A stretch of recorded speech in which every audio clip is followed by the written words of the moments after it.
যারা বড় বড় ইসলামী দল তারা মিলে সিদ্ধান্ত নিয়েছে এবারের পার্লামেন্ট হবে কোরআনের পার্লামেন্ট, এবারের পার্লামেন্ট হবে রসুলের আদর্শের পার্লামেন্ট, এবারের পার্লামেন্ট হবে খোলাফায়ে রাশেদার পার্লামেন্ট। যে দেশে মাওলানা দেলোয়ার হোসেন সাঈদী সাহেব জীবন দিলেন, মাওলানা মতিউর রহমান নিজামী সহ জামাত ইসলামীর 11 জন শীর্ষ নেতা যারা হাসতে হাসতে ফাঁসির দড়িকে চুম্বন করেছেন, সেই দেশে আমরা কোরআনের রাজ কায়েম করব ইনশাআল্লাহ। আল্লামা ইকবাল রহমতুল্লাহ আলাইহে ইসলামী রেনেসাঁর কবি, তিনি চমৎকার করে আপনাদের আমাদের পরিচয় দিয়েছেন। আপনারা আমরা কারা, আমাদের পরিচয় কি, একথা বলতে যে আল্লামা ইকবাল রহমতুল্লাহ আলাইহি বলেছেন, बातिल से दबने वाले आसमां नहीं हम 100 बार कर चुका है तो इम्तिहा हमारा। হে আল্লাহ, বাতিলের সামনে আমরা কোনোদিন মাথা নত করি নাই, তুমি আমাদেরকে 100বার পরীক্ষা করেছো, কিন্তু আমরা কোনোদিন মাথা কেটে দিয়েছি, কিন্তু বাতিলের সামনে আমরা মাথা নত করি নাই।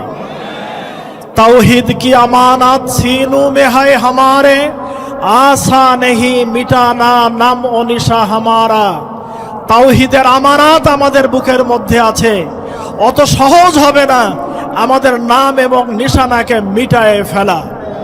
বন্ধুগণ, দেলোয়ার হোসেন সাঈদী সাহেব যদি, মাওলানা মতিউর রহমান নিজামী এবং তার সাথীরা যদি ওই বাতিলের সামনে সামান্য 1-2টা পয়েন্ট আপোষ করতেন, তাহলে জামাত ইসলামী, আপনারা আমরা, এই ভোমরার কৃতি সন্তান, সেও জীবন দিয়েছে, আবু হানিফ, এই জীবন দেওয়ার প্রয়োজন হতো না, কিন্তু আমরা জীবন দিতে রাজি ছিলাম। বাতিলের সামনে আমরা আমাদের শির ঝোঁকাতে, মাথা ঝোঁকাতে আমরা কোনোদিন রাজি ছিলাম না। অতএব আমরা এবারের পার্লামেন্টে কোরআন নিয়ে যেতে চাই, এবারের পার্লামেন্টে আমরা খোলাফায়ে রাশেদিনের আদর্শকে আমরা নিয়ে যেতে চাই।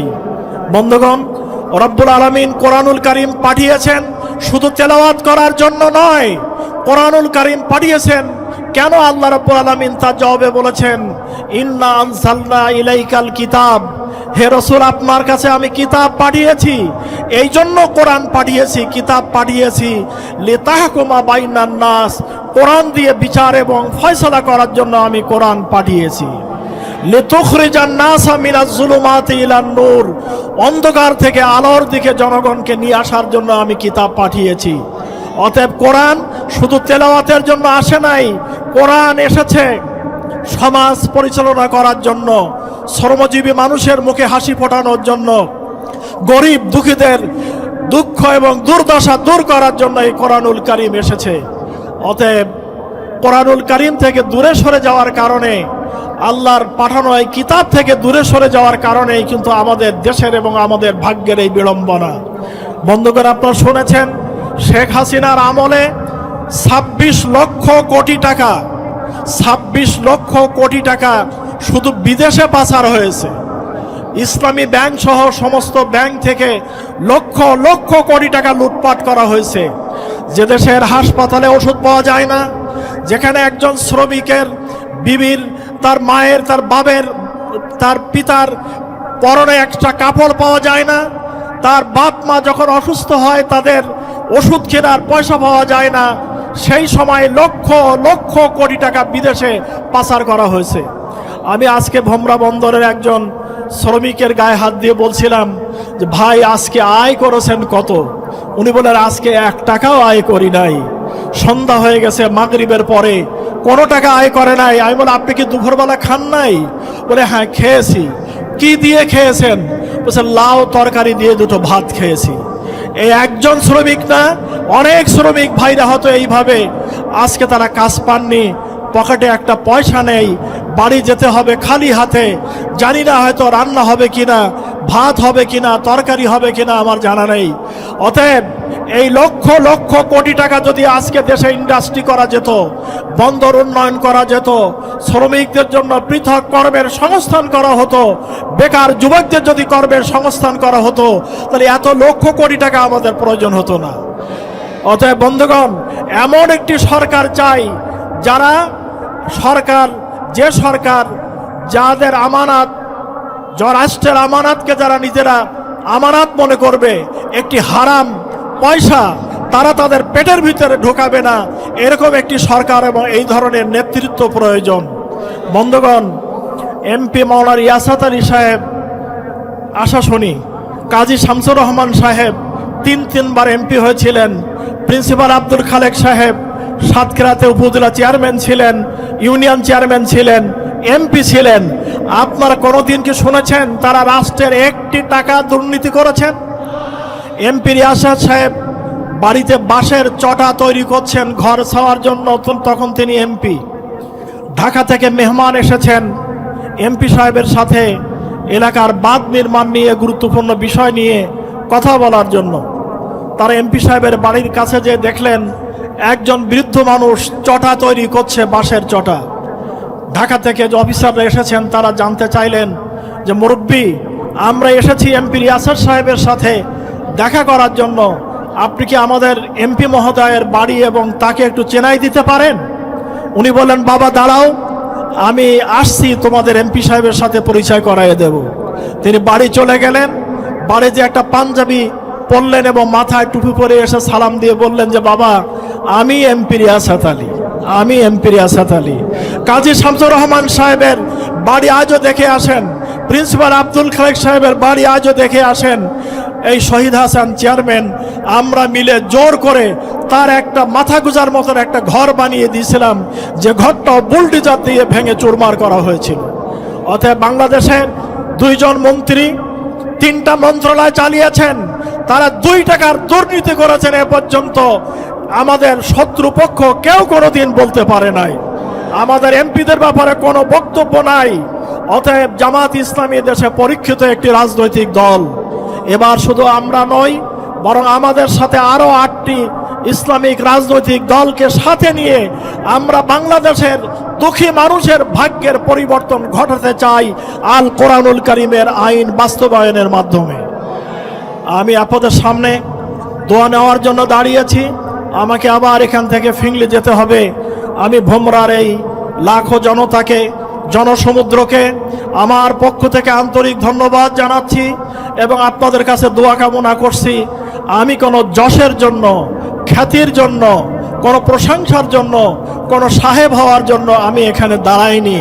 আমি কান্নাকাটি করেছিলাম যে আমাকে এখান থেকে মুক্তি দেওয়া হোক, কিন্তু সংগঠন, জনগণ আমার পরে এই আমানত চাপিয়ে দিয়েছে। অতএব আপনারা আমার জন্য দোয়া করবেন। আমি ইতিমধ্যেই সিদ্ধান্ত নিয়েছি, যেহেতু আমি আপনাদের প্রার্থী, আমার সম্পর্কে আপনাদের জানার অধিকার আছে। আমি ইতিমধ্যে আমার আব্বা এবং আমার আম্মার পক্ষ থেকে পাওয়া যেটুকু সামান্য সম্পদ আমার ভাগে এসেছিল, আমার বোনদের ফারাইজের অংশ দেওয়ার পর আমি এই অংশটি আজ 15 বছর যাবৎ সাদকা করে দিয়েছি। সব জায়গা জমিগুলো দান করে দিয়েছি, শুধু ভিটা বাড়িটা রেখেছি।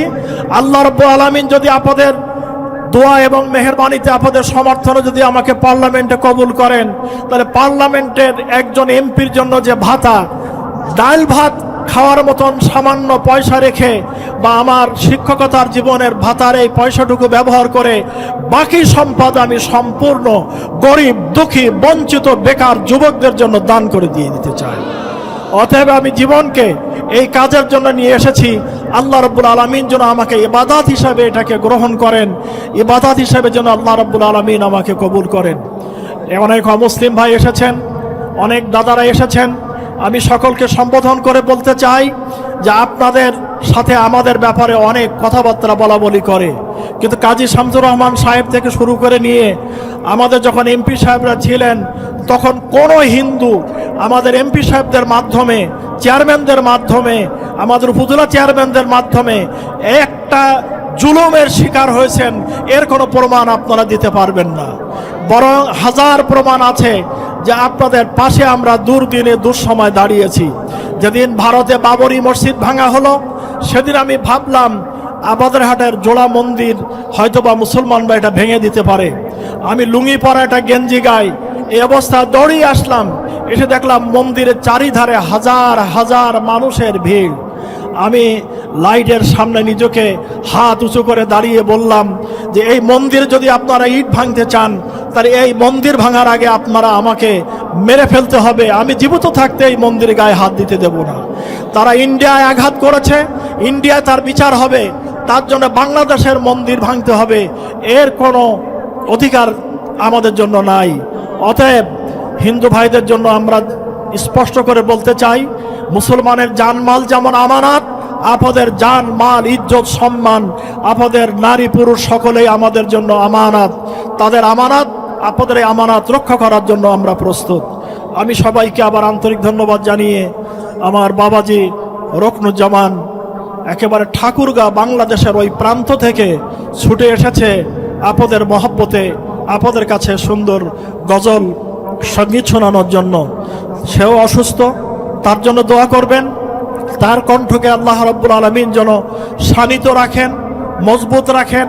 আল্লাহ রাব্বুল আলামিন তার কণ্ঠ থেকে যেন ইসলামের বিজয় ধ্বনি উচ্চারিত হয় এবং ইসলামী জজবা এবং প্রেরণা সৃষ্টির পিছনে তার গান যেন জীবন্ত হয়ে কথা বলে, এই দোয়া কামনা করে আপনাদের সকলকে আন্তরিক ধন্যবাদ জানিয়ে আমি আমার বক্তব্য এখানেই শেষ করছি।